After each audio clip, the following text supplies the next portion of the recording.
প্রিয় প্রথম থেকে দশম শ্রেণীর শিক্ষার্থীরা, আজকের ভিডিওতে আমি তোমাদেরকে দেখাবো তুমি কিভাবে প্রথম শ্রেণী থেকে দশম শ্রেণী পর্যন্ত সকল শ্রেণীর গাইড বইগুলো তোমরা কিভাবে ডাউনলোড করবে। অর্থাৎ তোমাদের সকল বিষয়ে নতুন বছরের যতগুলো গাইড রয়েছে সবগুলো গাইড তুমি এখান থেকে ডাউনলোড করে দেখে নিতে পারবা। চলো শিক্ষার্থীরা, তাহলে প্রসেসটি দেখে নিই। তো এখানে তোমাদের যে কোনো একটি ব্রাউজার ওপেন করতে হবে, হোক সেটা অপেরা মিনি, ক্রোম ব্রাউজার অথবা গুগল। জাস্ট তোমরা সার্চ অপশনে গিয়ে লিখবা আপসার.com, ঠিক আছে।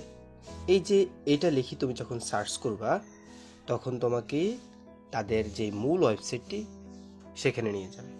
আচ্ছা, সেখানে যাওয়ার পরে তোমরা একটু দেখতে পাচ্ছ এই যে এখানে নবম দশম শ্রেণীর গাইড, অষ্টম শ্রেণীর গাইড, সপ্তম শ্রেণীর গাইড, ষষ্ঠ শ্রেণীর গাইড, পঞ্চম শ্রেণীর গাইড, চতুর্থ শ্রেণীর গাইড, তৃতীয় শ্রেণীর গাইড, দ্বিতীয় শ্রেণীর গাইড, ক্লাস 1 এর গাইড সকল। এরপরে আলিম বুকস, ফাজিল, এরপরে কামিল, সকল বইগুলো এই যে সূচিপত্র দেখতেছো না, এই যে এই জায়গাতে সবগুলো গাইড পাবে। ধরো আমি তোমাদের বোঝার সুবিধার্থে একটা ক্লাস দিয়ে জাস্ট দেখাচ্ছি। ধরো তুমি যদি অষ্টম শ্রেণীর গাইডগুলো নিতে চাও তাহলে এই অষ্টম শ্রেণীতে ক্লিক করবা, ঠিক আছে। তো অষ্টম শ্রেণীর এখানে ক্লিক করার পরে এই যে একটু নিচে যাবা, তোমরা একটু নিচে গেলে সবগুলো গাইড তুমি দেখতে পারবা। এই যে এখানে দেখতে পাচ্ছ অষ্টম শ্রেণীর সকল বিষয়ের গাইড। এখানে ডান পাশে রয়েছে অষ্টম শ্রেণীর বাংলা গাইড। এরপরে এখানে দেখতে পাচ্ছ বাংলা দ্বিতীয় পত্র। এরপরে এখানে রয়েছে আরবি। এরপরে রয়েছে ইংরেজি প্রথম পত্র। এখানে রয়েছে ইংরেজি দ্বিতীয় পত্র। এরপরে ইসলাম শিক্ষা, চারু ও কারুকলা। অর্থাৎ সবগুলো গাইড তুমি সেম একইভাবে, ধরো আমি অন্য একটা ক্লাস দেখাচ্ছি কিভাবে করবা। ধরো তুমি পঞ্চম শ্রেণীগুলো নিতে চাও বা ষষ্ঠ শ্রেণীগুলো, ধরো ষষ্ঠ শ্রেণী নিতে চাইলে তুমি ষষ্ঠ শ্রেণীতে ক্লিক করবা, ঠিক আছে। ষষ্ঠ শ্রেণীতে ক্লিক করার পরে তোমার এখানে ষষ্ঠ শ্রেণীর সবগুলো গাইড তোমার সামনে শো করবে, ঠিক আছে। এই যে ষষ্ঠ শ্রেণীর সবগুলো গাইড, তোমার যেইটা প্রয়োজন তুমি সেটা এখান থেকে ডাউনলোড করতে পারবা। আচ্ছা, এখন আমি দেখাই দিই যে কিভাবে তুমি এগুলো দেখবা বা পড়বা। ধরো আমি ষষ্ঠ শ্রেণীর এই বাংলা গাইডটি পড়তে চাই বা এটা আমার প্রয়োজন, এটা নিতে চাই, তাহলে এই অপশনে তুমি ক্লিক করবে, ঠিক আছে।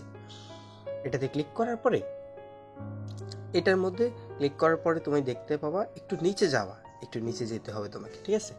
এই যে ষষ্ঠ শ্রেণীর বাংলা প্রথম অংশ, অর্থাৎ বাংলা যে বইটি, সেই বইটির প্রথম অধ্যায় শততার পুরস্কার, মোহাম্মদ শহীদুল্লাহ। এই যে ডান পাশে পিডিএফ গুলো দেওয়া আছে, এই যে পিডিএফ, ঠিক আছে। এরপরে 2 নাম্বার হচ্ছে মেনু, বনফুল, 3 নাম্বার, সবগুলো অধ্যায় এখানে দেওয়া আছে। এখন এখান থেকে তোমাকে এটা তো পড়তে হবে, তাই না। তো ধরো আমি দেখিয়ে দিচ্ছি কিভাবে পড়বা বা কিভাবে পড়তে হয়। তো ধরো প্রথম অধ্যায়ের আমরা যদি এই শততার পুরস্কার এই গল্পের সৃজনশীলগুলো পড়তে চাই, তো এই যে ডান পাশে পিডিএফ আমি ক্লিক করব, এটাতে ক্লিক করলে আমার সামনে এই সম্পূর্ণ বইটি ওপেন হয়ে যাবে। দেখো শততার পুরস্কার কি লিখছে এখানে, এটা গাইড বই। দেখো শব্দের অর্থগুলো আছে, বানান আছে। এরপরে যে অনুশীলনী যে বহু নির্বাচনী প্রশ্ন সেগুলো রয়েছে। এরপর অনুশীলনী যে সৃজনশীল প্রশ্ন, সেই সৃজনশীল প্রশ্নটিও রয়েছে, ঠিক আছে।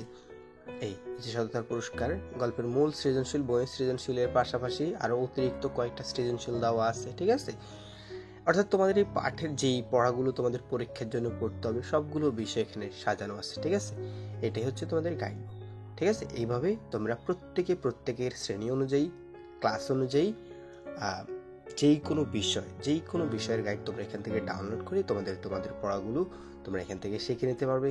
শিক্ষার্থীরা, আজকের এই ভিডিওটি তোমার জন্য কতটুকু হেল্পফুল হলো তোমরা অবশ্যই কমেন্ট করে জানিয়ে দিবে তোমাদের মতামত। তোমরা সবাই ভালো থাকবে, সুস্থ থাকবে।